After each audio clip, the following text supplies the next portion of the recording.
Hola, muy buenas tardes, ¿cómo están? Bienvenidos a Noticias Repretel, yo soy Melissa Durán y para mí es un placer informarles.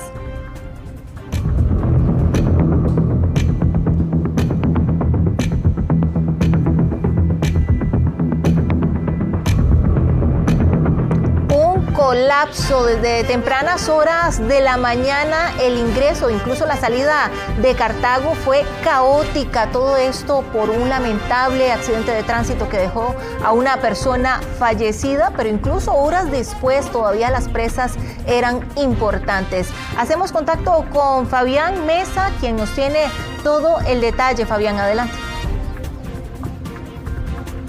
Muy buenas tardes, Melissa. Efectivamente, fue a las 4:30 de la mañana que ocurre este atropello mortal en contra de un hombre que se encontraba a esa hora realizando ejercicio. La dinámica de los hechos, lo que ocurrió a tempranas horas de la mañana fue lo siguiente. Él estaba tratando de atravesar la autopista Florencio del Castillo, la carretera que conduce de la capital hacia la vieja metrópoli en el sentido de los dos carriles. Primero, lo que realiza es un cruce hacia la mitad de la carretera, es decir, atraviesa los carros que vienen de Cartago hacia San José. En el momento en el que él trata de atravesar los otros dos carriles, es decir, de sentido San José hacia Cartago, es donde ocurre la fatalidad. Una motocicleta lo embiste y ahí es donde pierde la vida. La llegada de los socorristas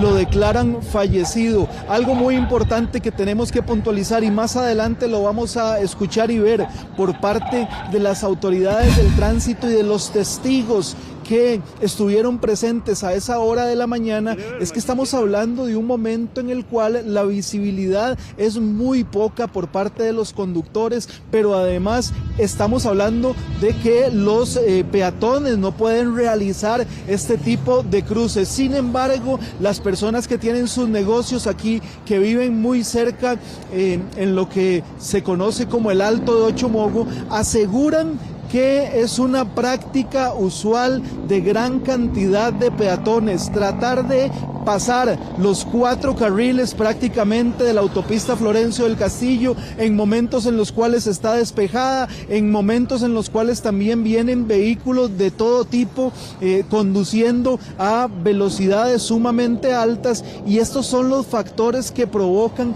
este accidente mortal. Como les digo, más adelante vamos a escuchar de viva voz del oficial de tránsito que atiende y de los testigos qué fue lo que pasó. Sin embargo, las imágenes muestran lo que se vivió durante 7 horas, desde las 4:30 de la mañana hasta las 11:30, que es cuando las autoridades de la policía de tránsito abren el paso. El cierre fue total en el carril de la capital hacia Cartago. Esto ocasionó evidentemente presas considerables, caos vial, kilómetros de vehículos estacionados durante estas 7 horas debido a que las autoridades no realizaban el levantamiento del cuerpo. Puntualizar muy bien que en este tipo de casos, al estar frente a un posible delito penal, el homicidio culposo,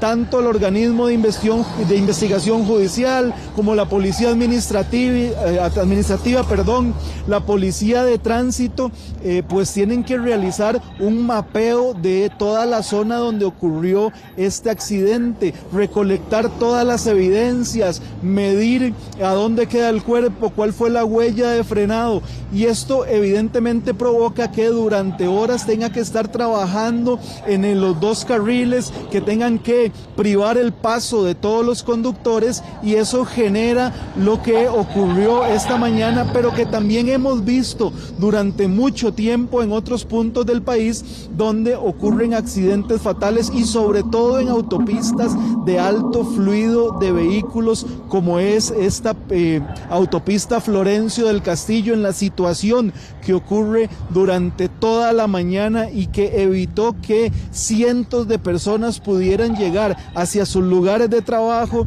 hacia sus lugares de estudio, y que pudieran ingresar hacia la vieja metrópoli, pero también debido a ya sea el efecto efecto Mirón. Otras circunstancias hizo que el carril de Cartago hacia San José también fuera un colapso vial. Veamos en este momento las declaraciones que nos brindó el jefe regional de la Policía de Tránsito y un testigo que evidenciaron las causas de este accidente y una situación que lamentablemente muchos peatones cometen el error de realizar, que es cruzar estos 4 carriles. Vamos a verlo a continuación.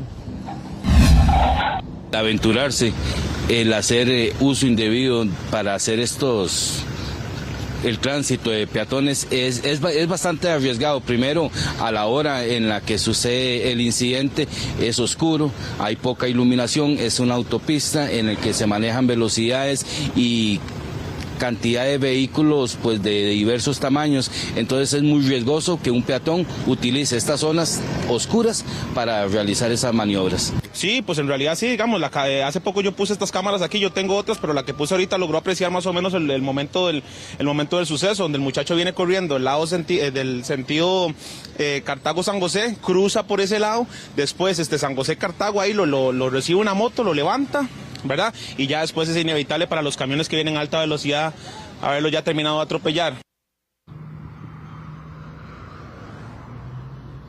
4:30 de la mañana es cuando ocurre este lamentable accidente que incluso quedó registrado en la cámara de videovigilancia de una de las personas que tiene su negocio sobre esta autopista, la autopista que conduce a Cartago. La persona, según el informe preliminar que nos brindan las autoridades, estaba haciendo ejercicio a esa hora, andaba corriendo sobre la autopista, intenta cruzar de lado a lado los 4 carriles, logra con éxito cruzar los carriles de los vehículos que vienen de Cartago hacia San José, y cuando se disponía a atravesar hacia el otro lado de Ochomogua, aquí donde nos encontramos, los vehículos que vienen de San José hacia Cartago, es cuando ocurre la fatalidad, cuando el motociclista no logra observarlo por todas las condiciones que ya nos enumeraba el oficial de tránsito, la poca visibilidad, la hora en que ocurre esto, la velocidad en que transitan los vehículos y también la imprudencia de un peatón de intentar hacer este cruce caminando sobre los 4 carriles. Algo importante también es las imágenes que evidencian las 7 horas de interminables, bochornosas, terribles presas que vivieron cientos de conductores debido al cierre total del carril hacia la provincia de Cartago y que generó este caos vial debido a evidentemente los trabajos que realizaban las autoridades judiciales. Más adelante también vamos a contarles un elemento sumamente importante, y es que hace año y 2 meses se aprobó un proyecto de ley el cual dejaba que los agentes judiciales o ya sea la policía pudiera hacer los levantamientos de los cuerpos cuando era un caso de accidente de tránsito, lo que el Código Penal conoce como homicidio culposo, en el que los agentes pudieran hacer el levantamiento sin la presencia de un juez. Sin embargo, pese a que estas normas se están acatando, tenemos que decir que se tardó 7 horas y eso generó las largas presas que les dejamos a ustedes en evidencia en estas imágenes a la provincia de Cartago. Más adelante venimos con más información al respecto. Un informe de Fabián Mesa para Noticias Repretel.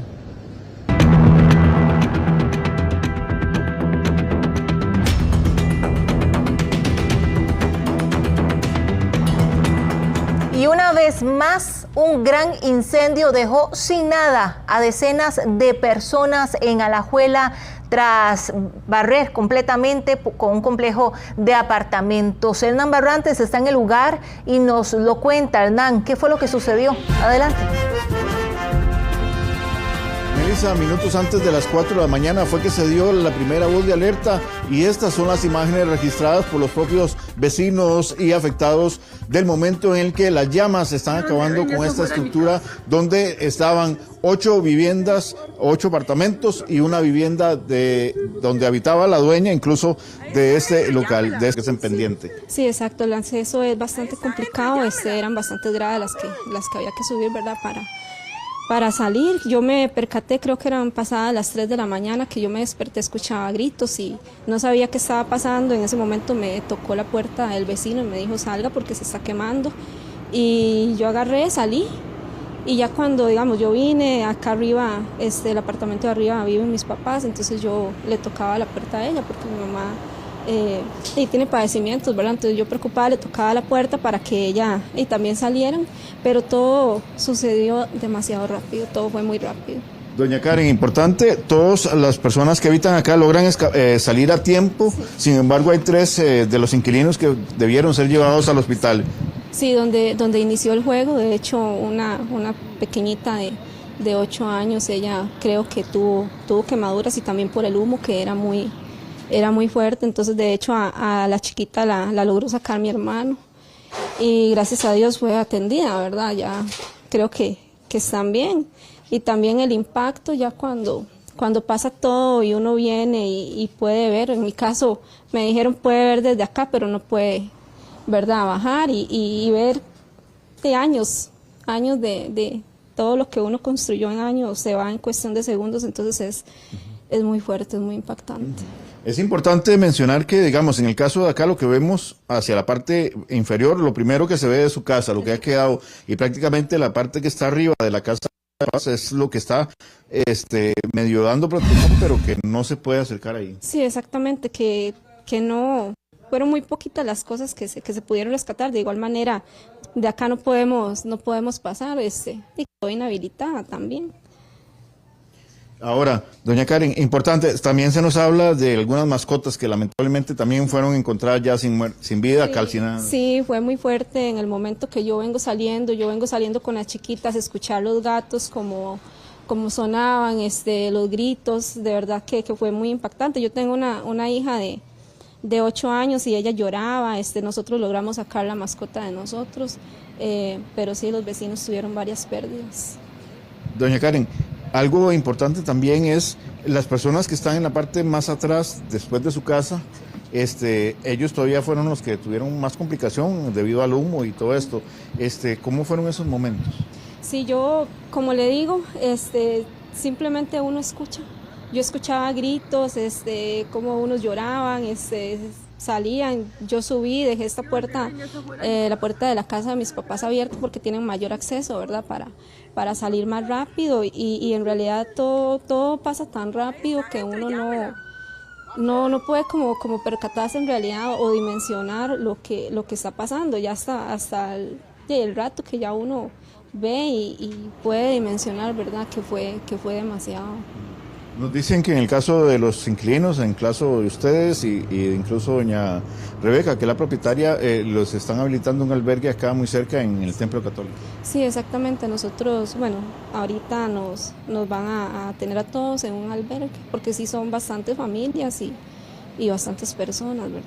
Y hay niños también. Estamos hablando, como usted menciona, niños, pero también adultos mayores. Sí, exacto, hay 2 adultos mayores. En el caso de mi mamá, ella es paciente de oncología. Ella tiene un cáncer avanzado, ¿verdad? Entonces es una persona que también es de mucho cuidado, los medicamentos y todo, logramos sacar algunos, creo que la insulina no sé si al final la pudo sacar porque se le había quedado, entonces sí hay personas, digamos, de riesgo. Ahora, vemos que en la parte posterior, en lo que es la parada de buses, se instaló como un puestito donde algunos vecinos han llegado a dejar algunas cositas, les han dado alimentación. ¿Cómo ha estado la respuesta de la comunidad? Sí, en realidad, muy bonito, ellos se han estado acercando, ya nos trajeron comida, se hicieron las bolsitas, ¿verdad?, para cada familia, téngalo por partes iguales y sí que hemos tenido mucho apoyo en ese sentido, mucha gente que nos ha escrito, a veces hasta como un poquito abrumador, ¿verdad? Porque uno, y ahorita está como en estado de shock, pero sí muy agradecida, primeramente con Dios, ¿verdad?, que nos permitió salir bien, que es lo más importante. Yo en mi caso saqué todos mis hijos, no hubieron pérdidas, ¿verdad? Pero igual con la gente que se ha acercado y nos ha puesto un mensajito y todo, muy, muy agradecidos. Ahora, en el tema de lo que viene. Es un tema bastante complejo, aunque no hay pérdidas de víctimas, de personas, de vecinos, ni de conocidos, ni familiares, pues sí es un momento que viene duro al tener que empezar prácticamente de cero, pues como vemos, no fue nada lo que pudieron rescatar. Sí, hay incertidumbre, porque me decía mi hija, mami, ¿ahora para dónde vamos? Y yo, mi amor, no sé, tenemos que esperar. Y mis cosas, mami, no pude sacar el bolso de la escuela, los cuadernos, lo que ya había escrito, tenemos exámenes. O sea, ella está pequeñita y me decía cosas, y yo, mi amor, tenemos que esperar. Tenemos que tener paciencia y esperar a ver qué va a pasar, pero sí es a veces para uno como mamá poder responder todas las preguntas de un niño que ni siquiera uno está entendiendo, ¿verdad?, en qué momento pasó todo esto. Entonces sí es bastante complejo. Perfecto, palabras de doña Karen Araya, una de las afectadas por este voraz incendio que ha acabado con 5 apartamentos y una vivienda y que deja 24 personas sin nada. Hemos conversado con otros de los afectados, así como con las autoridades del Cuerpo de Bomberos, y esto manifestaron. Despachan incendio subspiral, esto en Cabrillos Altos, frente a la Pica La Sonora. Al llegar a la unidad localizamos una partería de aproximadamente 6 viviendas, el cual tenía un 85% de fuego con probabilidades de propagación. Utilizamos una estrategia ofensiva. Se nos indica por parte de la oficina que hay personas adentro. Logramos efectivo un rescate de 2 adultos y una menor. Los mismos fueron trasladados hacia el centro hospitalario por quemaduras un 10% y con inhalación de humo la menor. Es importante mencionar que son al menos 24 personas las afectadas, lo que han perdido todo. Estamos hablando de que no solo sus ropas, sus utensilios de cocina, sus electrodomésticos, sus uniformes de escuela, cuadernos, como nos contaba doña Karen, también hay herramientas de trabajo que se perdieron. Aquí hay una familia que trabaja en labores agrícolas y todo lo que es el equipamiento para lo que es la atención de siembro se perdió. También un vehículo quedó totalmente calcinado, como nos hablaba doña Karen también, pues lamentablemente la pérdida de mascotas que fallecieron al no poder ser rescatadas a tiempo, y eso sí, muy importante, la respuesta de la comunidad quienes se han acercado a darles apoyo a estas familias que lo han perdido todo y que por fortuna no hay personas o vidas que lamentar, pero sí es lamentable esta situación. Más adelante estaremos ampliando sobre el tema de lo que ha ocurrido en el país en los últimos meses debido a los incendios. Desde Poás de Alajuela, Hernán Barrantes, Noticias Reportero. Muchísimas gracias, Hernán, por toda la información. Y en otros temas, hasta 70 balaceras se reportan al día, sí, no al mes, al día, esto aquí en Costa Rica y en diferentes sectores. Josué Vargas nos amplía desde la Avenida Central. Josué, es una cifra realmente alarmante. Adelante. Muy buenas tardes, ¿qué tal? Así es, las balaceras en espacios públicos han venido en aumento en los últimos meses como parte de la penetración del crimen organizado y la disputa por la venta de espacios de droga en el país y uno de los principales detonantes de los homicidios. En las últimas horas han ocurrido 3 eventos que quedaron grabados en cámaras. Uno de ellos ocurrió este martes en Liberia, cuando un hombre de nacionalidad india iba saliendo de su apartamento y fue atacado a balazos por un motociclista que huyó del lugar. El hombre fue trasladado en condición delicada y se recupera en el hospital de Liberia. En Grecia, otro caso impactante que también quedó grabado en cámaras fue cuando, por causas que no se tienen claras, 2 sujetos quienes viajaban en una motocicleta dispararon en múltiples ocasiones contra el personal de 2 cuadrillas de una empresa telefónica que se encontraba en ese momento trabajando. El hecho se ocurrió en Carrillos de Bajos de Poás y por fortuna ninguno de los trabajadores resultó herido. En ese momento el caso está en investigación en el OIJ, y uno de los eventos también más impactantes ocurrió en San Rafael, abajo de Desamparados, este martes también, cuando el presunto objetivo de unos sicarios resultó herido de arma de fuego y falleció en el sitio, esto en San Rafael abajo.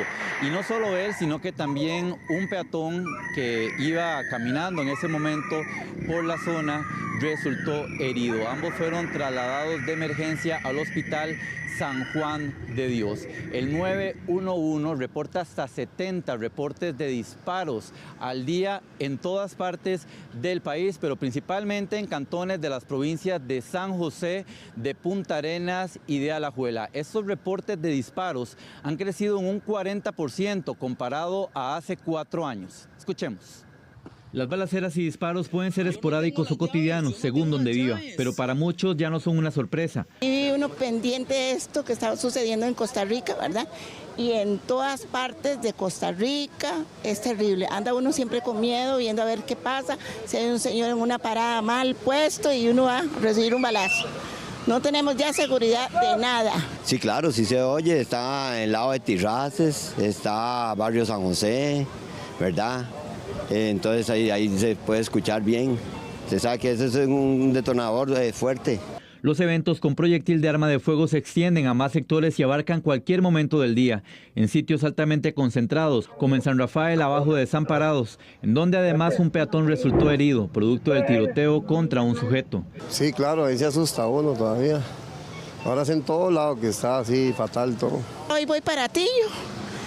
Voy a recoger a mi hermoso nieto y yo siempre le he dicho a mi hija y a mi nieto, si oyen una balacera hay que tirarse al suelo, por lo menos para salvarse un poquito, ¿verdad? En Grecia, unos sujetos que trabajan para una empresa de telefonía fueron atacados a balazos por unos presuntos sicarios. Pese a ello, ninguno resultó herido. Mientras que en Liberia, un hombre de nacionalidad hindú recibió varios disparos cuando salía de su casa y lo enviaron de urgencia al hospital de esa localidad.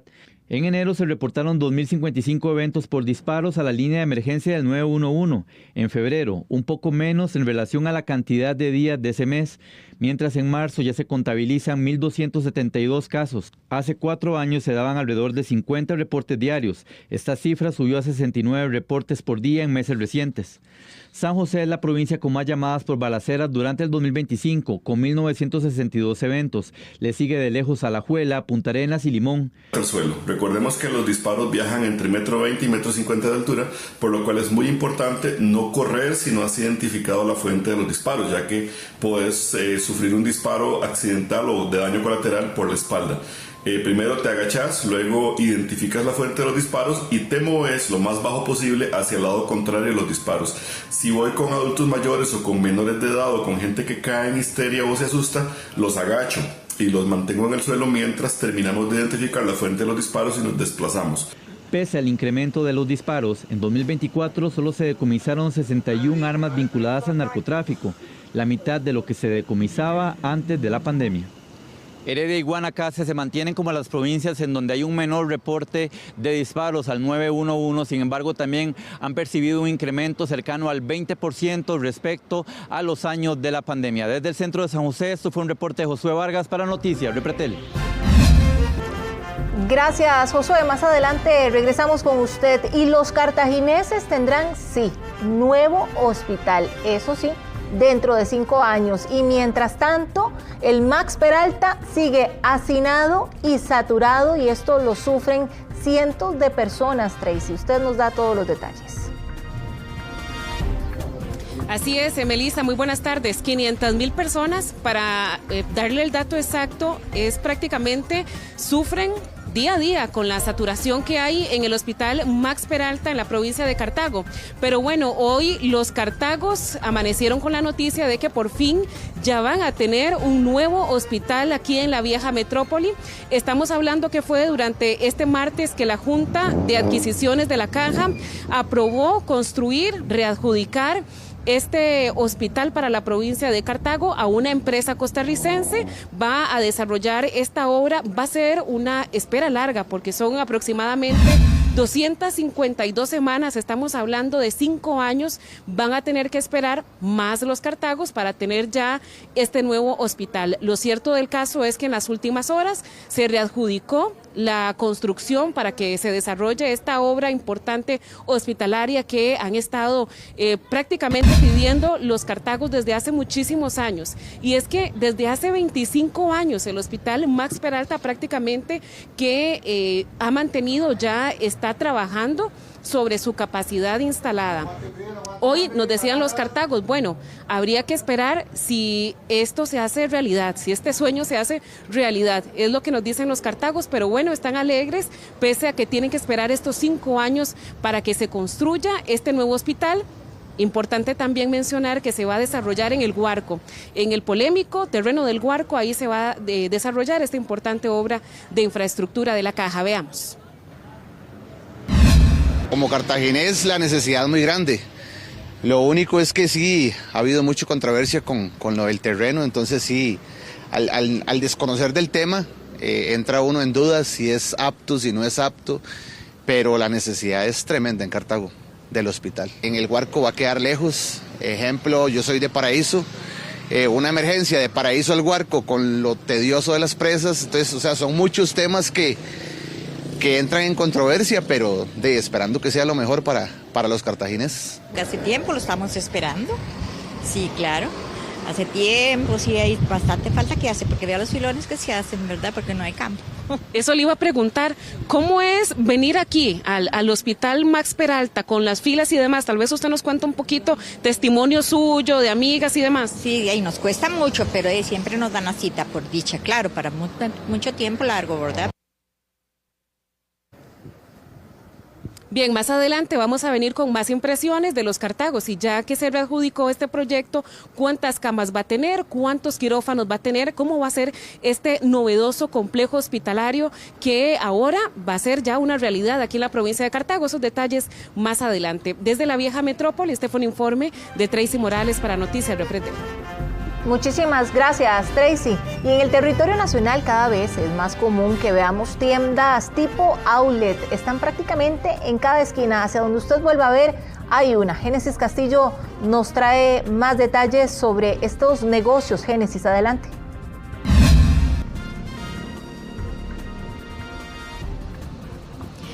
Hola, ¿qué tal? Muy buenas tardes. Correcto, en San José cada vez es más común que veamos estas tiendas tipo outlet, y es que los consumidores definitivamente pueden encontrar gran variedad de artículos en estas tiendas a un menor precio. Sin embargo, les comento que las autoridades, en este caso el Ministerio de Hacienda y también el Ministerio de Economía, Industria y Comercio, han estado fiscalizando este tipo de tiendas porque hay muchas que no cumplen con los derechos al consumidor. Y en este caso les comento que desde Hacienda nos indicaron que ya ellos tienen identificados a 189 importadores de este tipo de artículos. Pero ¿qué opinan los costarricenses de estas tiendas? ¿Las visitan frecuentemente? Se lo contamos.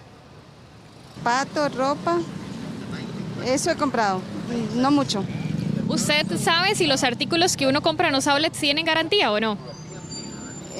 La verdad, creo que no. Y en una próxima información les tendremos más detalles sobre cuáles son los artículos más extraños que se han encontrado en este tipo de tiendas. Desde San José, este fue un reporte de Génesis Castillo para Noticias Repretel. 12:32 de la tarde. Continuamos con más de Noticias Repretel y con información en vivo que se genera desde distintos sectores de nuestro país y que por supuesto nuestro equipo de periodistas está ahí para traernos todo el detalle de la información. Más adelante Tracy Morales nos va a estar detallando sobre cómo está la situación de si se va a construir un nuevo hospital para los cartagineses, pero 252 semanas hay que esperar para esto. Mientras tanto, que más adelante Tracy nos va a ampliar sobre este tema. Gustavo Díaz, porque cae sospechoso de triple crimen en San Ramón, en donde murió, ¿se acuerdan? El bebé de solo 7 meses, su tía y otro menor de 16 años dentro de una casa. Bueno, ya hay avances sobre este caso y dejemos que sea Gustavo Díaz quien nos lo informe. Gustavo, adelante. Melissa, hay avances, pero también hay relatos y testimonios que muchos queremos escuchar, incluido el de un joven que estaba dentro de la casa, que logró sobrevivir y que esta mañana conversó con Noticias Repretel sobre esos acontecimientos. Transcurrieron 12 días desde que se dio esta desgracia en Jardines de San Ramón, con el triple homicidio. El de un adolescente de apellido Viedo de 16 años, el de una mujer y también el del pequeño de tan solo 7 meses, cuando 2 sicarios ingresaron de forma indiscriminada a la vivienda y comenzaron a disparar sin importarles quiénes estuvieran allí.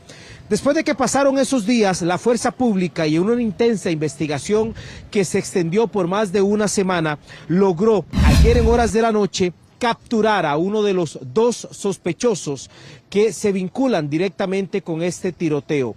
Un joven de apellido Valverde y de apenas 22 años. Su captura se dio tras seguimientos e informaciones que tenían los policías de la fuerza pública ante el actuar de este sospechoso, descripciones que se habrían dado y por supuesto un perfilamiento que ya previamente se había contemplado por parte de las autoridades. Esta tarde de viernes fue completamente trágica para quienes estaban dentro de esa casa. Inicialmente se tenía previsto por las autoridades que los 2 sicarios, los homicidas, ingresaron a la casa porque tenían el objetivo de quitarle la vida a este menor de tan solo 16 años. Pero sin importarles que junto a él habían varias personas dentro de la vivienda, comenzaron a disparar en múltiples ocasiones, generando así el fallecimiento de Jocelyn Quesada Anchía, quien es tía de este pequeñito de tan solo 7 meses, del bebecito Joseph, de 7 meses de edad, quien murió también en ese atentado, y también su madre, Keina, y otra joven llamada Irma, resultaron gravemente heridas y trasladadas en una condición crítica hasta el hospital. Un hecho sin precedentes en esta comunidad. Noticias Repretel, al conocer esta situación de la captura del sospechoso, se dio la tarea de buscar a la madre de estas víctimas, a la abuela de este pequeñito, y hemos conversado con ella, y esta es la primera impresión que tenemos de esta mujer, quien además le pide a las autoridades que cumplan con la justicia pronta y la justicia cumplida ante estos hechos. Lo vemos. Obviamente nosotros nos sentimos a gusto que hayan atrapado a una persona, porque es una manera de hacer justicia, ¿verdad? También porque no solamente nosotros lloramos a nuestros seres queridos, hay mucha gente que también nos ha llorado, y tal vez por las mismas personas que han hecho ese mismo daño. Ha sido un proceso muy duro, una hija, un nieto que ya no están. Claro que sí, eso es algo que no se lo deseo a nadie, es un proceso demasiado traumático, un dato para mí como para mis hijos. Estamos en un shock todavía porque es que uno nunca se espera estas cosas así tan feas, en realidad. Una hija suya que fallece, que no vivía ahí, una criaturita, un angelito de tan solo 7 meses, uno no pensaría jamás que la violencia toque la puerta de la casa nuestra de esa forma. No, jamás, uno no tiene esa mentalidad de pensar que lleguen menos así, ¿verdad? Llegar y meterse en la casa y hacer lo que hicieron, porque uno no le encuentra el sentido en este momento de por qué lo hicieron. Esta tarde de viernes del 7 de marzo, en la sala de la vivienda permanecían 5 personas, incluido la criaturita de 7 meses. Pero dentro de una habitación y muy cerca de las puertas de ese cuarto, estaban 2 hermanos gemelos en ese lugar. Es por eso que en ese momento uno de ellos logró incluso salir ileso, y él conversó con Noticias Repretel también. Lo escuchamos. La verdad fue muy duro, fue algo muy inexplicable, increíble, muy, ¿cómo le puedo decir? Traumático, en el sentido, pues en todo el sentido de la palabra, ver cómo mataban a personas, ver a un bebé fallecer, ver a una hermana morir en mis brazos, ver también a un cuñado ahogándose, ver a una amiga muy cercana morir casi que al punto de la muerte. Gracias a Dios ella está bien, está con vida, gracias a Dios la otra persona, la mamá del bebé, está con vida. Salió ¿cómo le podía decir? Bien de sus operaciones, porque casi se muere, eso sí puede decir. ¿Qué podría decir? Es muy duro, la verdad, todo, sí. Realmente impactantes estas declaraciones que hemos logrado escuchar. Personas que incluso ingresaron a la vivienda sin su rostro cubierto. Muchos pudieron observar la forma en cómo también escaparon, y eso es parte de la información que maneja la policía. Pero ¿quién es el sospechoso que ayer en horas de la noche la fuerza pública logra detener? Estamos hablando de este hombre de apellido Valverde, de 22 años de edad, vecino de la comunidad de El Progreso de San Ramón. Allí fue en donde lo capturó la fuerza pública. Miembro de una estructura criminal ya plenamente identificada por las autoridades y según el Ministerio de Seguridad Pública y el registro que ellos mantienen, tiene antecedentes por venta de drogas y también accionamiento de armas. Una persona considerada peligrosa, pero no la única que pudo haber participado en este tiroteo en donde fallecieron 3 personas. Ahora bien, sobre este relato del joven que salió ileso, la forma en cómo ellos ingresaron, ¿qué dijeron? ¿Manifestaron algo o de una vez llegaron disparando sus armas? Y también la madre, ¿qué le dice a las autoridades?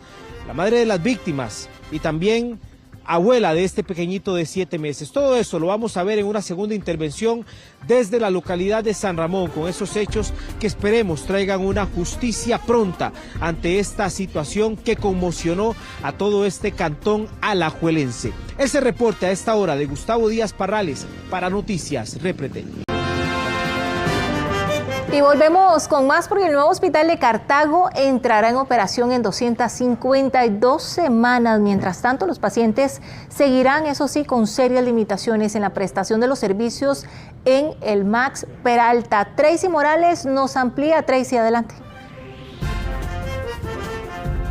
Así es, Melissa. Bueno, hay que sacar el calendario. 252 semanas es lo que tardará para que los Cartagos tengan de nuevo un hospital aquí en la vieja metrópoli. Estamos hablando que este centro hospitalario se va a desarrollar en el terreno del Guarco, pero mientras esto ocurra, mientras pasen estos 5 años, los cartagineses tendrán que tener paciencia, armarse de mucha paciencia, tenemos que decirlo así, porque aquí en el Max Peralta, como bien lo hemos señalado, hay hacinamiento prácticamente en todo el hospital, saturación importante en el servicio de emergencias, faltan especialistas, faltan consultorios y eso es a lo que se enfrentan todos los días los asegurados de este centro médico. Pero bueno, vemos en detalle lo que ha ocurrido en las últimas horas y es la readjudicación a una empresa costarricense para que desarrolle el nuevo hospital para la provincia de Cartago. Veamos.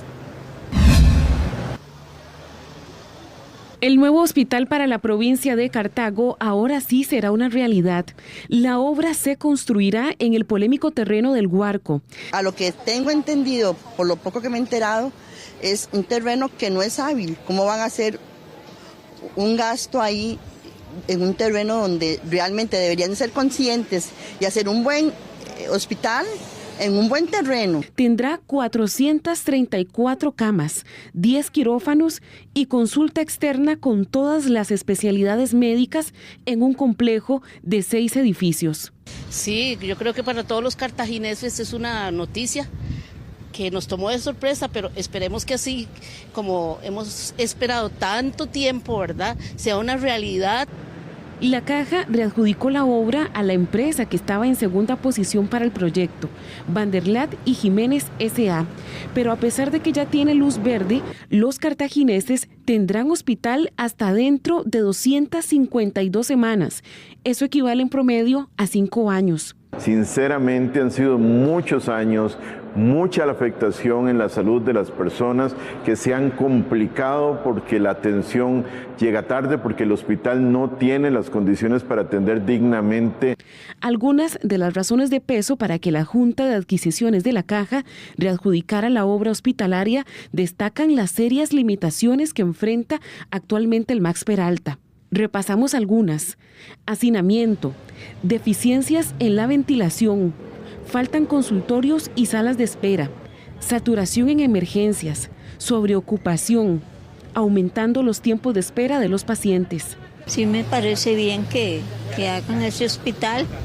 Ya para mí no, digo yo, porque ya estoy mayor, pero para las demás personas que vienen para arriba, sí, me gustaría que de veras se haga realidad. El actual hospital, el Max Peralta, según la Caja, desde hace 25 años alcanzó su capacidad máxima. Esta nueva obra tendrá una inversión de $398 millones. Este monto cubre el diseño, la edificación, el equipamiento y el mantenimiento de los edificios y los equipos durante el periodo de garantía.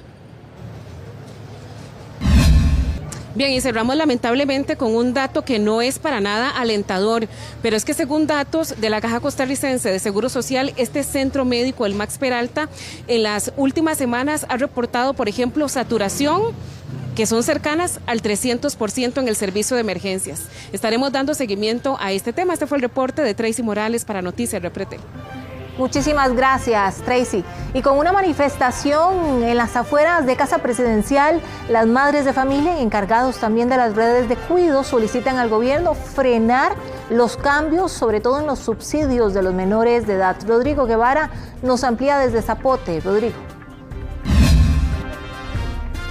Gracias y buenas tardes. Es aquí en Casa Presidencial donde se han hecho presente este grupo de padres de familia, también de miembros de las redes de cuidado que muestran su preocupación de lo que ha estado ocurriendo y de lo que puede ocurrir a partir de abril si sigue adelante los cambios en los subsidios hacia los menores de edad en grado de escolaridad con respecto al tema de sus horas de cuidado. Esto podría provocar, según lo que han indicado tanto los padres, madres y también los miembros encargados de las redes de cuidado, una afectación importante en su vida. Específicamente podría aumentar el desempleo ya que tendrían que dejar de trabajar.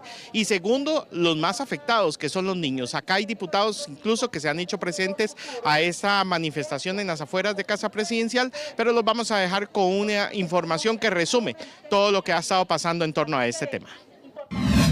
Las madres de familia y otras organizaciones se reunieron en las afueras de Casa Presidencial, solicitando al presidente Rodrigo Chávez detener el cambio en el tema de las redes de cuidado o si no les provocaría consecuencias a ellas y sus hijos.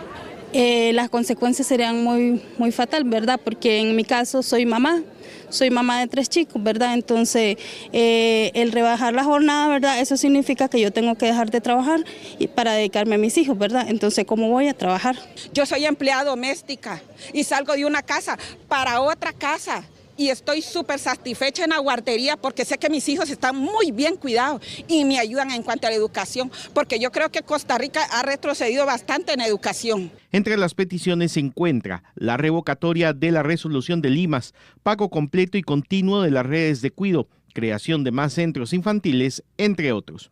Y solo en esas 120 logramos determinar 5.000 niños afectados. Entonces, si hacemos los números y los llevamos a lo macro, esto es a nivel nacional y son miles y miles de niños los que se verían afectados. Hace más de 8 años que recibimos el mismo monto de subsidio.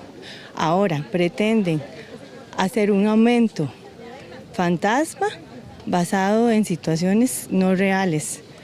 Efectivamente, tendríamos que reducir cosas como el servicio de profesionales. Algunos diputados también formaron parte de la manifestación debido a las consecuencias que han sufrido los programas sociales en los últimos años con los recortes. Sí, justo el día de ayer recibí datos de la propia Secretaría Técnica de la Red de Cuidado que confirman que en lo que va de este gobierno, entre 2022 y 2024, se recortaron en aproximadamente 7.000 los cupos en Red de Cuidado. Son 7.000 espacios menos para que se puedan atender a niños y niñas en las redes de cuidado, que sus madres puedan ir a sus centros de trabajo, por ejemplo. Ayer estaba la manifestación contra el fiscal general, porque tiene un montón de causas pendientes. Que hoy nos atienda, que hoy nos atienda. El cambio aplicaría para los niños en grado de escolaridad, la cual se le reduciría 40.000 colones por cada niño, debido a la reducción de las horas de atención. Estas son las pancartas de lo que ellos en este momento están expresando en las afueras de Casa Presidencial y que esperan pues recibir alguna solución ante lo que pueda ocurrir a partir de abril. Vamos a estar muy pendientes de lo que vaya a ocurrir en las próximas horas y en los próximos días con respecto a este tema. Desde las afueras de Casa Presidencial, este es un informe de Rodrigo Guevara Gómez para Noticias Repretel. Muchísimas gracias, Rodrigo. Y San José Escazú, esa es la ruta con mayor movilización de pasajeros en la capital, la ruta de bus con mayor movilización. Nuestra compañera María Fernanda Chacón nos amplía. Muy buenas tardes, así es. Según datos de la Autoridad Reguladora de los Servicios Públicos, solo en el 2024 esta ruta movilizó a 15 millones de pasajeros. La segunda con mayor movilización es San José-La Uruca. El servicio de autobús es indispensable para muchos josefinos que diariamente deben trasladarse a sus lugares de trabajo, estudios, citas médicas e incluso compras. En la capital, la Ruta 9, que incluye San José, Escazú, Bello Horizonte, San Antonio y Ramales, es la de mayor movilización de pasajeros. Por ejemplo, solo en el 2024 transportó a 15 millones de personas. Utilizo, digamos, por semana 2, 3 veces que voy a San José. Bueno, para ir a hacer mandados a San José. Sí, casi siempre para ir ahí al mercado a comprar cositas o ir al banco, una cosa, porque es que aquí se hacen unas filas, entonces prefiero ir a San José. De vez en cuando voy en bus porque a veces hay mucha pelota y todo eso, y más el parqueo, que uno no sabe cuánto va a durar y uno tiene que pagar un montón de plata, entonces por eso a veces muy poco voy. Para hacer mandados como para ir a comprar cosas ahí a San José, cositas, digamos, de lo que es frutas y todo eso. Otras de las rutas preferidas son San José-Uruca-Ramales con 10,9 millones de pasajeros, San José-Guadalupe-Ramales con 10,6 millones de pasajeros, San José-Desamparados, Acerrí y Ramales con 10,1 millones de pasajeros, San José-Alajuelita y La Aurora con 9 millones de pasajeros y San José-Pavas-Ramales con 8,6 millones de pasajeros. Para algunos usuarios, entre los aspectos que se deben mejorar están las frecuencias y el trato de los choferes. Yo lo califico como un 6. ¿Por qué? A veces el trato a los adultos mayores no es el mejor. Hay muy buen servicio y los buses sí, a veces fallan, se quedan varados y eso es preocupante. De lo que sí me quejo es de algunas de las unidades que están prácticamente inservibles, ¿verdad? Es decir, no deseara uno sentarse en esos cupos. Y se usa mucho, es decir, yo paso muy a menudo aquí por el parque y las paradas están, tanto la del Escazú Centro como la de San Antonio, están con gente esperando, usuarios esperando, ¿verdad? En lo que va de este 2025, la ARECEP ya recibió 8 solicitudes de aumento en tarifas. Tal y como lo veíamos, pese a que los usuarios mencionan que sí, pues brindan un buen servicio en el caso de la ruta San José-Escazú, aseguran que hay aspectos por mejorar, sobre todo relacionados con el tema de trato por parte de los conductores. Desde Escazú, un informe de María Fernanda Chacón para Noticias Reporte. Muchas gracias, María Fernanda. 12:57 minutos. Hacemos una pequeña pausa comercial, pero ya regresamos con más, así que quédese con nosotros. Solo los que ingresaban hoy a Cartago saben lo que fue las largas presas, ni siquiera se movían los vehículos a altas horas o tempranas horas de la mañana. Pero, ¿qué es lo que pasa? ¿Por qué se tarda tanto en el protocolo para el levantamiento de un cuerpo siempre que se da un accidente de tránsito o alguna muerte violenta? Bueno, vamos a hacer contacto con Fabián Mesa, quien nos amplía. Fabián, se supone que ya habían acciones para agilizar este trámite. ¿Qué es lo que sucede? Adelante. Efectivamente, Melissa, hace más de un año se aprobó una ley que le otorga la potestad a los agentes judiciales y a los cuerpos de seguridad de nuestro país de poder realizar levantamientos de cuerpo sin la orden de un juez, sin que un juez tenga que desplazarse hacia el lugar, la escena del homicidio culposo, el accidente de tránsito. Vamos a ver una nota que nos refleja qué es lo que ha pasado en los últimos meses en relación con esto, porque como usted lo señala muy bien, aquí en Cartago, en la autopista Florencio del Castillo, se tardó 7 horas para que realizaran el levantamiento del cuerpo. Vamos a verlo a continuación. Desde el 30 de noviembre de 2023 entró a regir una ley que autoriza a los cuerpos policiales realizar el levantamiento de un cuerpo por accidente de tránsito sin la presencia de un juez con el fin de agilizar ese procedimiento. En los casos de muerte violenta o cuando se sospeche que una persona falleció a consecuencia de un delito culposo, si el levantamiento del cadáver se debe realizar en vías públicas, lotes baldíos, sitios de acceso común o espacios abiertos al público, la Policía Judicial practicará una inspección en el lugar de los hechos, dispondrá el levantamiento del cadáver y el peritaje para establecer la causa y la manera de muerte, sin necesidad de presencia de otra autoridad. Sin embargo, y pese que ya ha pasado año y 4 meses de la entrada en vigencia, el procedimiento para levantar los cuerpos sigue tardando horas y provocando presas, como la que se presentó esta mañana en la autopista que conduce a Cartago. Por otro lado, el 12 de junio anterior, los jerarcas del OIJ y la Fiscalía firmaron una circular en la que ordenaron cómo debe ser ese protocolo de levantamiento para evitar cualquier error que venga a traerse abajo una investigación por el delito de homicidio culposo. Los agentes a cargo del levantamiento deben comunicar al juez y dejarlo constando en un acta, hacer 3 informes policiales del caso y aunque tengan la potestad legal de levantar el cuerpo, debe presentarse a la escena un fiscal del Ministerio Público. Ya no tiene necesariamente que estar en todos los delitos que estén involucrados el juez de la República para poder hacer ese levantamiento. Se puede delegar esta función en otro tipo de funcionarios, por ejemplo, en los investigadores del OIJ especializados. Estas presas de horas kilométricas dejan en evidencia que el cambio de la ley no tiene ninguna eficacia para agilizar el levantamiento de un cuerpo en la escena de un accidente de tránsito.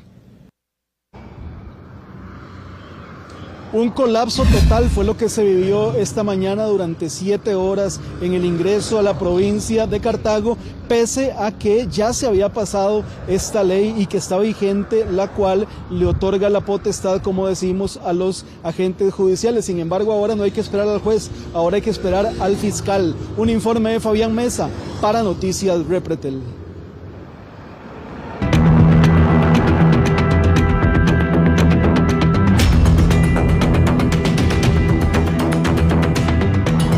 Son 6 incendios de grandes proporciones los que se han presentado este año. El más reciente en un complejo de apartamentos en Poás de Alajuela, desde donde hacemos contacto con Hernán Barrantes. Hernán, adelante. Preocupante para el Cuerpo de Bomberos la cantidad de emergencias atendidas este año porque van en aumento, sobre todo aquellas relacionadas con fuego en estructuras. Como usted menciona, la más reciente acá donde nos encontramos en Carrillos Altos de Poás de Alajuela, donde 24 personas lo perdieron todo totalmente, no les quedó absolutamente nada y 3, entre ellos una niña, fueron trasladados al hospital con quemaduras. Es importante mencionar que en la parte posterior de la estructura donde se ubican estos 5 apartamentos y una vivienda es donde inicia el fuego. De momento no se tiene claro qué fue lo que lo originó. Eso sí, son 6 los incendios grandes que se han registrado, que ha atendido el Cuerpo de Bomberos. Recordemos hace pocos días en 5 esquinas de Tibás y sin duda el más importante de todos que fue el que se presentó en San Pedro de Montes de Oca, donde las llamas consumieron más de 10.000 metros cuadrados. Una situación alarmante y la mayoría de los incendios lamentablemente son provocados por temas eléctricos. En la siguiente información que hemos preparado para ustedes les detallamos. Los incendios por fuego van en aumento. La mayoría de incidentes son provocados por fallas eléctricas. El más reciente ocurrió en Carrillos Altos de Poás, Alajuela. Eran cerca de las 4 de la madrugada de este miércoles cuando se dio la voz de alerta. Un complejo de apartamentos y una vivienda fueron consumidos por las llamas. El Cuerpo de Bomberos reportó un área afectada de 1.800 metros cuadrados. Pese a la oscuridad y al denso humo, los ocupantes lograron salir a tiempo. 3 de ellos requirieron ser llevados al hospital por quemaduras de primer y segundo grado, así como por problemas respiratorios. Me salgo afuera a la calle pensando que era aquí en la calle algo, pero cuando un inquilino me grita, doña Rebe, salga, que se está quemando la casa. Yo dije, ¿cómo? Entonces yo bajé al último apartamento y donde me encontré fue que yo traté de apagar los llamas. Pero no pude. Me estaban gritando para que saliera y ya no aguantaba más, entonces procedí a salir y a meter a los perros por la ventana del carro. Y ya, luego duraron un montón para venir, no apagaron nada. Pero por dicha lo controlaron y no se pasó a más. Jalaron un colchón y esparcieron el juego más bien para afuera y para otro lado. Entonces ellos quisieron evitar, pero no van a evitar nada, porque más bien lo que hicieron fue esparcerlo del juego por todos lados. Al abrir la puerta se levantó la llama del colchón y empezó con todo lo que era la casa, es una casa de cielo artesanal, ya con cielo de tablillas, reglones y todo. En lo que va del año son 6 los incendios de grandes proporciones los atendidos por bomberos. Uno de ellos en 5 Esquinas de Tibás. Otro en el Alto de Guadalupe, Goicochea. Allí 9 casas y una mueblería fueron reducidas a cenizas. El de mayores proporciones ocurrió en San Pedro de Montes de Oca. Allí fueron más de 10.000 metros cuadrados los afectados.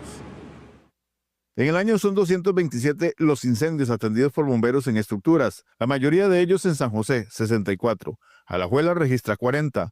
En Punta Arenas han ocurrido 34 y en Guanacaste son 30. En Limón son 23 los registrados, en Heredia 14 y en Cartago 11. Además, en 11 no se ha logrado determinar su ubicación según el cuerpo de bomberos. Es un incendio incómodo, un incendio de aproximadamente 800 metros cuadrados bajo 3 niveles, lo cual podría aumentar el área. En estos momentos el incendio está bajo control, sin embargo, nos ha sido difícil llegarle al centro porque son pisos de madera. Se abre un piso, hay otro piso prendido, se apaga ese piso y todavía nos falta un tercero. Entre los escombros se localizaron los restos de un perro y un gato que no lograron escapar de las llamas. Además, los afectados confirmaron la muerte de 2 conejos. Nosotros fuimos los primeros que salimos porque nosotros estábamos en las últimas casas donde inició el incendio. O sea, estaba una casa y seguía la mía. Entonces, cuando ya nosotros vimos que ya no podíamos porque el humo era demasiado, entonces salimos todos. Ya empezó como a subir porque era como en la parte de abajo. Y primero se fue como a mi cuarto, luego el de mis papás, pero horrible. Lamentablemente se perdió todo. No hubo nada que salvar. Tras la emergencia, los vecinos se han acercado a colaborar con los afectados por el incendio.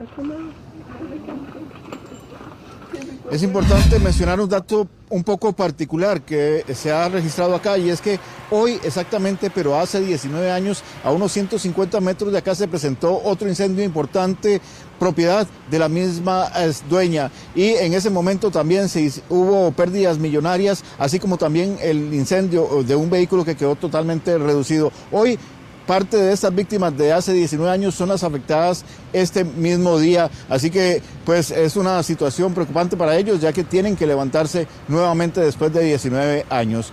Desde Poás de Alajuela, Hernán Barrantes, Noticias Repretel. Qué triste, Hernán, escuchar el dolor en esos relatos, de verdad, ojalá puedan salir adelante. En otros temas, bueno, las mujeres en algún momento de la vida nos hemos visto acosadas en las calles de nuestro país. Según las estadísticas, en la mayoría de los casos se da en el centro de las provincias y entre las 11 y las 2 de la tarde. Y sí, a vista y paciencia de muchas personas, eso no es un problema para los acosadores. Las autoridades, eso sí, hacen un llamado a que denuncien, pues muchas víctimas se quedan calladas. Hay 3 conductas que la ley establece como el delito de acoso callejero. La mayoría se dan en los centros de las ciudades de San José, Heredia y Alajuela, en las horas de más tránsito de peatones, entre las 11 de la mañana y las 2 de la tarde. Tiene que ocurrir en un lugar de acceso público, un espacio público o un transporte remunerado de personas. Ahí es donde tiene que dar la conducta como tal. Tiene que tener una connotación sexual, ¿verdad? Y son 3 conductas que son tipificadas como delito, que son el exhibicionismo o la masturbación, la persecución y el acorralamiento y la fabricación de material audiovisual. Este año en San José, 6 mujeres han denunciado ser víctimas de peligrosos acosadores. Sin embargo, las autoridades reconocen que muchas más no formalizan la queja respectiva.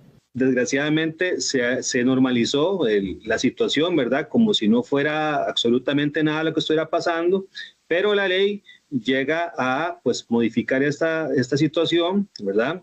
Para que las personas vivan libres de este tipo de comportamiento, ¿verdad? El acoso sexual callejero. El problema de normalizar una conducta delictiva como esta es que el delincuente comete agresiones en ascenso. Ha ocurrido que el comportamiento va aumentando en su intensidad, ¿verdad? Por parte del delincuente, y ya no solo llega a una situación de acoso sexual callejero, sino llega a hacer un abuso sexual o, lo peor, una violación. La Policía Judicial hace un llamado a la denuncia para frenar y procesar a violadores en potencia. Y un trailero fue localizado cerca de Guásimo, en Limón, amordazado tras ser víctima de los delincuentes. De esta forma localizaron a un trailero, a quien asaltaron y lo lanzaron a un guindo en la ruta 32 este martes. Ya asaltaron a Otto Gamboa aquí en el Surquí. Asaltaron a Otto Gamboa aquí en el Surquí desde anoche. Lo dejaron ahí amarrado, ma. Viene saliendo el hombre, ma.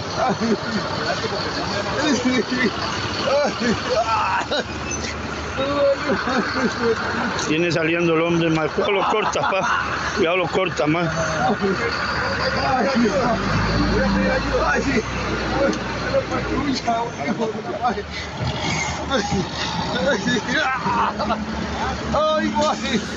Al conductor del cabezal lo abordaron 4 masculinos jóvenes con armas de fuego, quienes lo amenazaron, lo amarraron, lo subieron a un vehículo liviano y se lo llevaron hasta una zona solitaria cercana a la quebrada González en Guásimo. Los delincuentes sustrajeron el cabezal color blanco, marca Century, perteneciente a la empresa HH, con el contenedor, el cual fue localizado horas después en la entrada a Santa Clara, en el sector de Horquetas de Sarapiquí.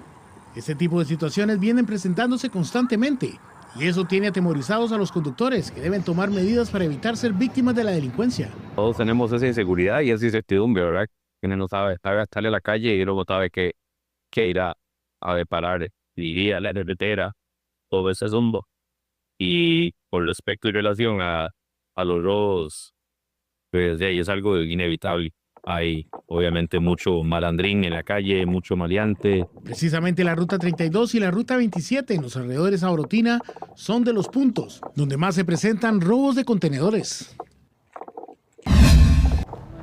Y los 2 sospechosos de protagonizar una balacera en Playa Bonita de Limón y enfrentarse a agentes del OIJ y de la Policía de Fronteras pasarán 1 año en prisión preventiva. Los hombres de apellidos Aragón y Zúñiga serían integrantes de una organización conocida como La H y pretendía acabar con la vida de 2 sicarios de la banda de Tony Peña Russell.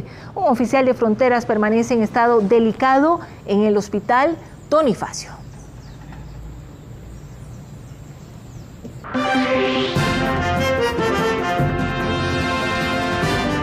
Y Hacienda tiene detectados a 189 importadores en el país que traen contenedores con artículos tipo outlet. Génesis Castillo nos informa. Génesis. Hola, ¿qué tal? Muy buenas tardes, correcto. Este tipo de negocios cada vez son más comunes en el centro de San José y en otras provincias. Sin embargo, es muy importante que usted como consumidor esté consciente de que los artículos que usted compra en el outlet igual cuentan con garantía. La cantidad de outlets en el país viene creciendo. Los consumidores encuentran de todo. Eso sí, algunos artículos no están en buenas condiciones. Zapatos, ropa. Eso he comprado, no mucho. En los últimos años, Aduanas ha estado realizando operativos, ya que han identificado que en algunos de estos negocios se venden productos que no cuentan con los permisos sanitarios o no tributan de acuerdo a la ley. Según el Ministerio de Hacienda, ya tienen detectados a 172 importadores jurídicos y a 17 personas físicas, que mes a mes importan contenedores con gran variedad de artículos. Que están un poco desordenados y hay que meterse como a buscar, y entonces prefiero visitar como otras tiendas. Los consumidores compran en este tipo de tiendas por los precios y porque hay variedad de artículos. Sin embargo, muchos desconocen si tienen garantía. Lo cierto es que el Ministerio de Economía, Industria y Comercio igual fija 30 días hábiles de garantía como mínimo para cualquier actividad comercial. Precios muy cómodos, sí, barato, bonito, sí. Sí, pero casi no, solo como 2 veces he ido, pero sí, bonito, sí. Los consumidores van a este tipo de tiendas a ver qué encuentran. A ver qué encuentra, bueno, sí, pero sí, no. Bueno, yo iba a buscar así, lo que me he llevado son tenis. Ajá, y sí, muy buenas, sí. Las autoridades han encontrado hasta peces muertos vacunas y alimento para mascotas en estos contenedores. Y así más artículos que no son permitidos en nuestro país. La Cámara de Comercio en varias ocasiones ha denunciado una competencia desleal. Y como les mencionábamos, el Ministerio de Hacienda ya tiene detectados a 189 importadores. En este caso son personas físicas y jurídicas que mes a mes traen estos contenedores con un sinfín de artículos. Desde la Avenida Segunda, este fue un reporte de Génesis Castillo para Noticias Repretel. Gracias, Génesis. Y pagar con tarjeta o con Simpe Móvil es cada vez más común entre los costarricenses. Sin embargo, aún hay 2.612 cajeros en territorio nacional. Pese a que las personas han disminuido el uso de los cajeros automáticos, aún hay algunos fieles, ya que estos cajeros en promedio procesan 104,7 millones de operaciones en un año, según el informe Memoria Anual del Banco Central. Claro que sí, para mí es una gran ayuda, para nosotros los adultos mayores. Sí, yo estoy contento. Ahora hay diversas opciones para que usted haga sus pagos, ya sea por Simpe Móvil, transferencias bancarias o por los cajeros multifuncionales. Sin embargo, aún hay costarricenses que prefieren ir a sacar dinero en efectivo a los cajeros. No mucho, la verdad. No mucho porque hay mucha inseguridad. Más que todo anda mucha gente detrás de uno. Noticias Repretel consultó al Banco Central cuántos cajeros hay en el país. Aseguran que la cifra se mantiene en 2.612 cajeros automáticos. Los uso, pero no como antes. Prácticamente se ha dado mucho problema y las tarjetas, ¿verdad? Que no hay mucha seguridad y todo eso. Buena opción para hacer depósitos o hasta para pagar servicios. Sin embargo, también son blanco de asaltos. La cantidad de operaciones en cajeros automáticos empezó a decrecer a partir del 2018, debido al uso más intensivo de las tarjetas. Y el país está trayendo más productos de afuera en comparación a los que está exportando, y así lo revelan los datos del INEC. Además, esto le ocasionó al país un déficit comercial de 6.631 millones de dólares. Lo que más se importa son contenedores, gasolinas, diésel y medicamentos. Y hasta este viernes 21 de marzo, los vecinos de Santa Ana tienen tiempo de aplicar por una beca municipal estudiantil para el periodo 2025. Las personas deben escribir al correo trámites.becas@santaana.go.cr y mencionar su interés. Posteriormente, se les va a enviar la lista de requisitos y también la lista de documentos que debe completar. Al menos 18 cirugías suspendió el Hospital de San Carlos tras un paro de labores que se registró este martes. Las operaciones serán reprogramadas en los próximos días. El movimiento de paro, que ya concluyó, fue motivado por el faltante de personal de enfermería. El Hospital San Carlos requiere al menos 200 plazas más. La única afectación que hemos tenido es básicamente con todo lo que tiene que ver con las cirugías programadas, debido a que este movimiento ha afectado directamente dichos procedimientos, los cuales se suspendieron. Evidentemente todas las cirugías de emergencia se están y se seguirán realizando conforme exista la necesidad. Emergencias y salones, si bien es cierto, se ha visto afectado por la reducción de personal, pero le hemos asegurado a las y los pacientes una atención inmediata.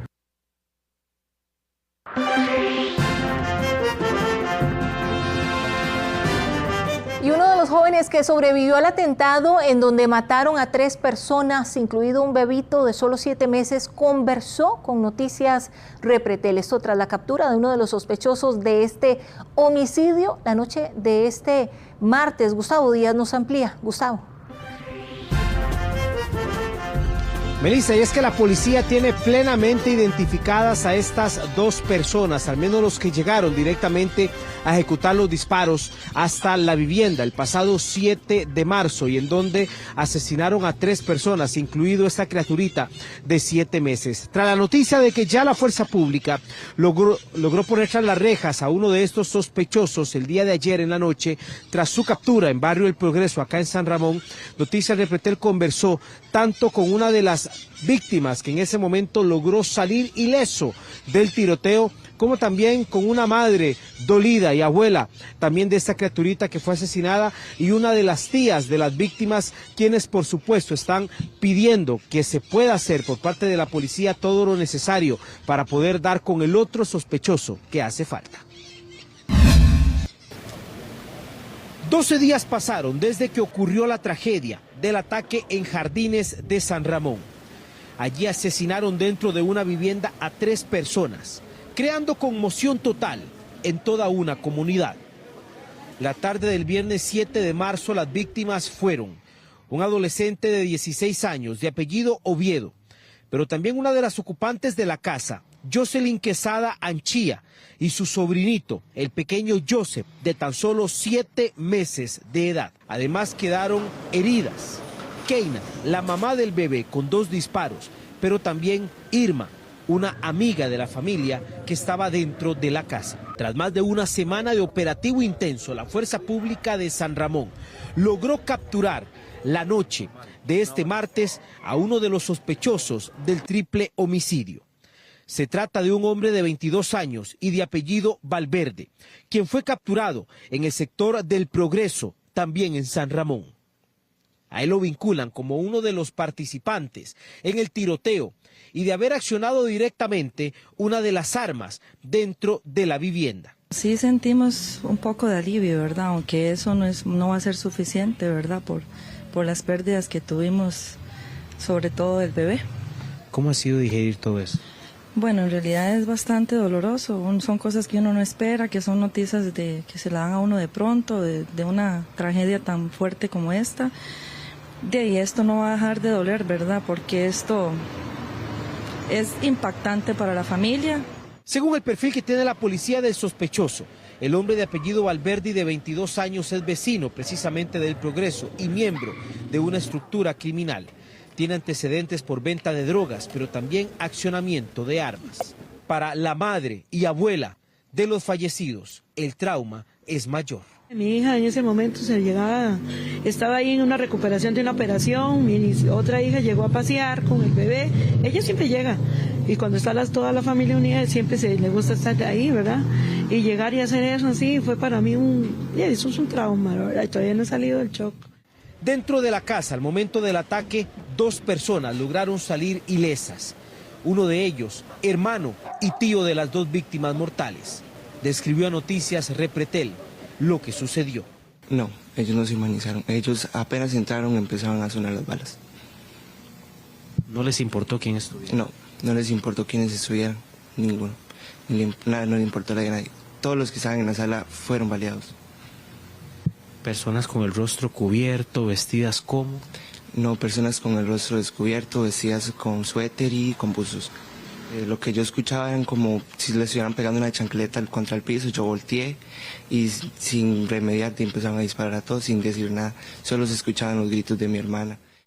La policía está tras la pista del otro sospechoso, mientras se define en los tribunales de San Ramón las medidas cautelares contra el sospechoso detenido. Y es que en horas de la tarde se va a conocer la medida cautelar que le impondrá un juez según las pruebas que tiene la Fiscalía en contra de este sospechoso de apellido Valverde, de 22 años y ya también conocido por las autoridades. El reporte desde San Ramón de Gustavo Díaz Parrales para Noticias Repretel.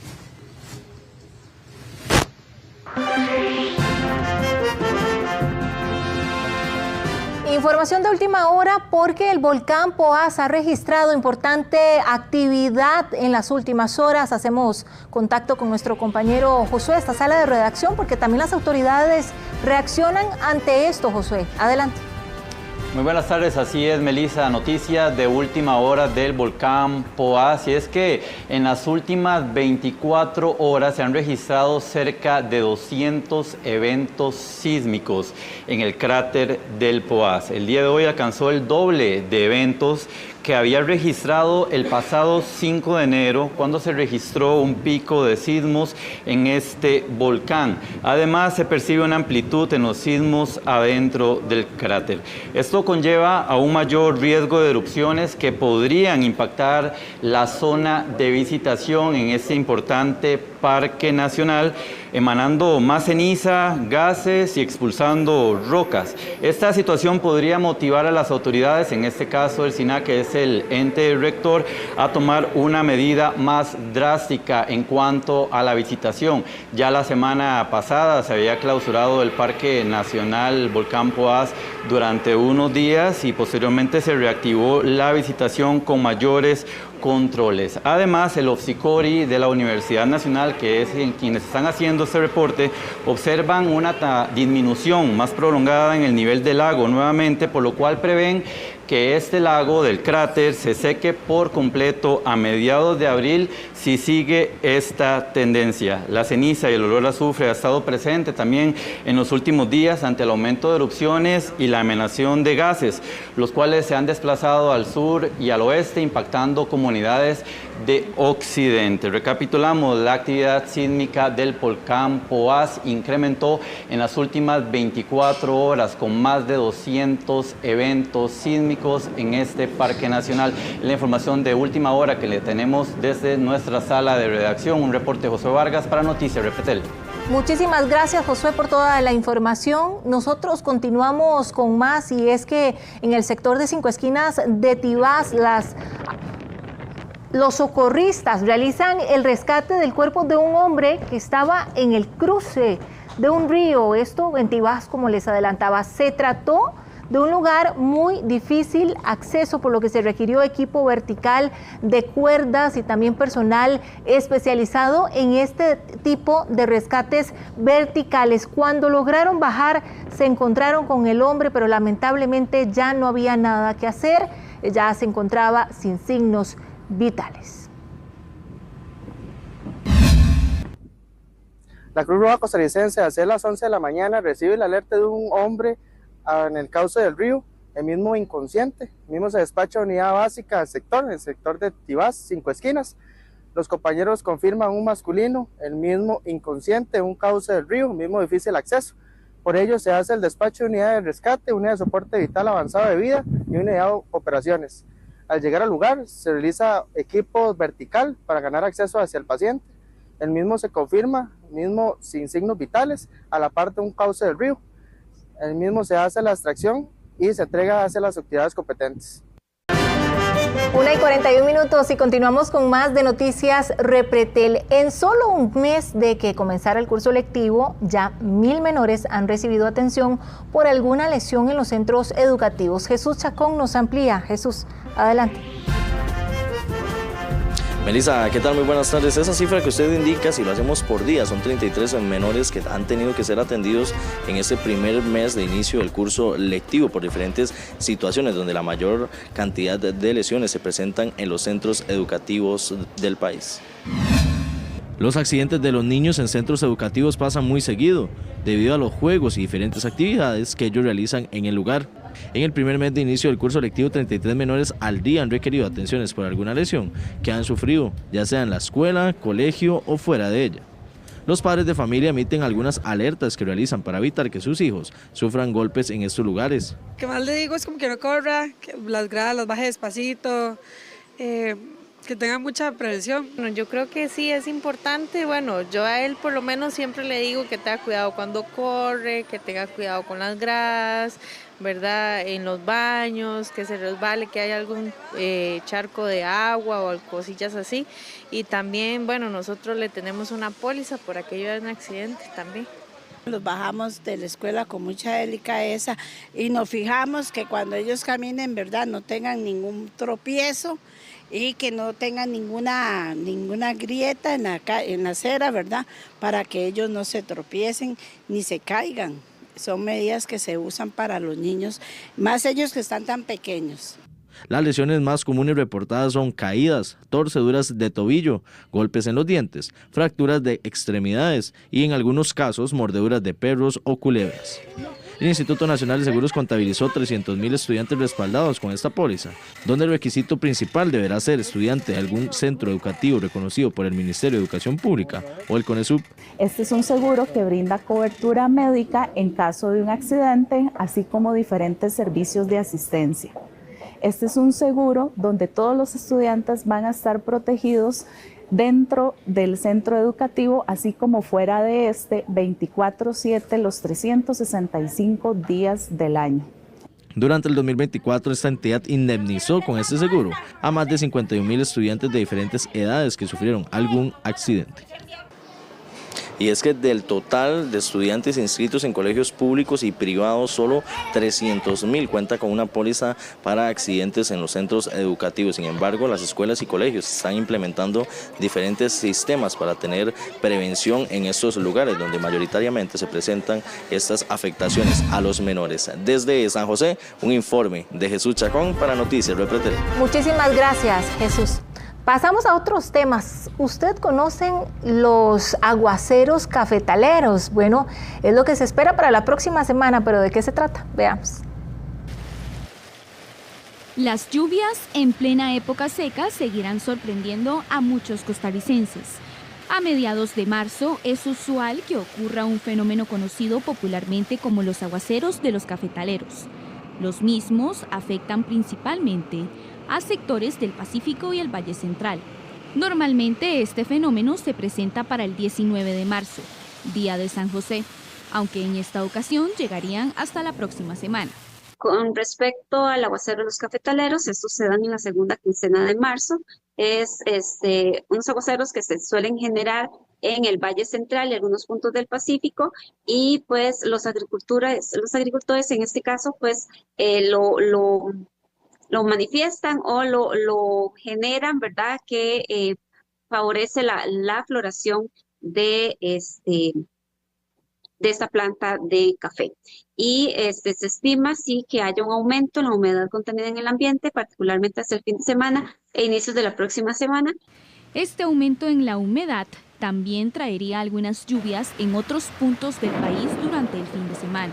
A inicios de la próxima semana, si estamos hablando en particular del Valle Central y regiones del Pacífico, ya en otros puntos del país, debido a este aumento que va a percibirse todavía hacia el fin de semana de los vientos alisios, así como también este incremento en la humedad contenida en el ambiente, puede estar favoreciendo más bien lluvias hacia el lado del Caribe y la zona norte. Pero esto estamos hablando que sería una condición que se puede estar reflejando hacia el fin de semana. Las temperaturas del Océano Atlántico y el Mar Caribe provocarán condiciones más cálidas de lo normal para el mes de abril. Para la semana que va del 9 al 13 de abril, el fenómeno conocido como sol cenital generará rayos perpendiculares en el país. Yo crecí en cafetales y no había escuchado ese término, muy interesante. Hacemos una pequeña pausa comercial, pero ya regresamos con más, así que no se mueva, quédese con nosotros. Siempre apoyando a la CELE también. Muchas gracias, Carlos. Gracias a usted también por su linda compañía. Que tengan una hermosa tarde, que Dios los guarde. Bendiciones.